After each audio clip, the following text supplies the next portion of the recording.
He's on down, he's on down the road. Well, that is, of course, the iconic Broadway musical, The Wiz. It debuted in 1975 and has won 7 Tony Awards. And for the first time in 40 years, The Wiz returning home to stages across America, including right here in Detroit. Joining me now is cast member Kyla Jade. Welcome to the show, Kyla. Thanks for joining us.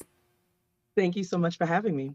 So this show is, of course, a twist on the Broadway classic Wizard of Oz. For people who don't know, tell us how it's different. Well, it is a celebration of Black culture immediately. From beginning to end, you see a celebration of a lot of things. In this new twist, you'll see some HBCU references. You'll see some cultural pop references. There are a lot of things that your parents grew up seeing, your grandparents grew up seeing, as well as a new generation of people. So you get an experience steeped in African American culture with music and dance and all of the things we love and just the joy of that. Yes, and you are playing Aunt Em and Eveline. Tell us about your character in this show.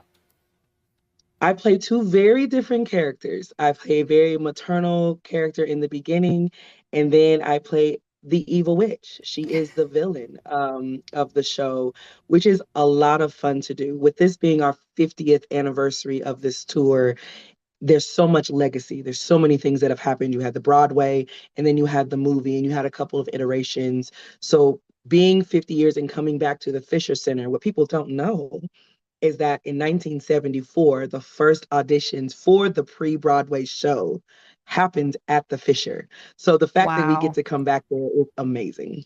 That is incredible. And you just said you played 2 completely different characters. Was it difficult preparing for those roles with them being so opposite?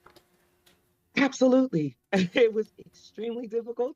Eveline is just very big. Her character is ruling the country, and Aunt Em is a little more soft-spoken. So to be able to parallel, very 2 different sounds, 2 different personalities in one show was extremely difficult, but very gratifying.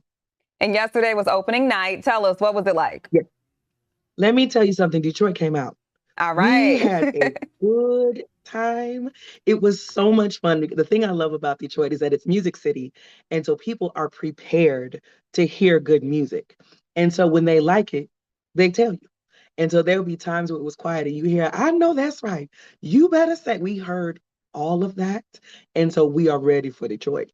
I love that. I'm actually going to see the show tonight with my mom. She loves The Wiz, so I'm super excited. So hearing that, she's going to be that person in the audience that's like, I know that's right. That's going to be her. I already know. Really quickly, you have you have a special connection to the city of Detroit. Tell us about that. Absolutely. I am a church baby through and through. So I grew up from the Kojic Church, Church of God in Christ. So I grew up knowing who the Clark sisters were my whole life.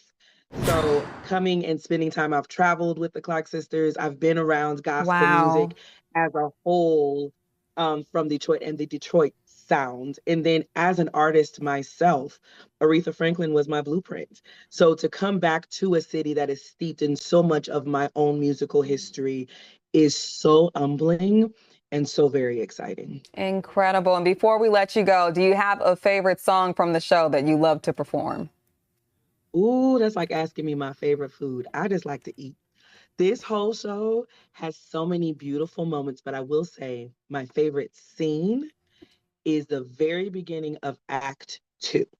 So there's nothing being sung, but you get to see Black excellence at its finest, from costuming to the music to their state. It is exceptional. Oh, I can't wait to see it for myself. You can, of course, catch The Wiz at Fisher Theater now until June 29th. For tickets, visit BroadwayInDetroit.com. Kayla, thank you so much for joining us. Good luck to you tonight. I know you're going to kill it once again. Thank you, Jamie.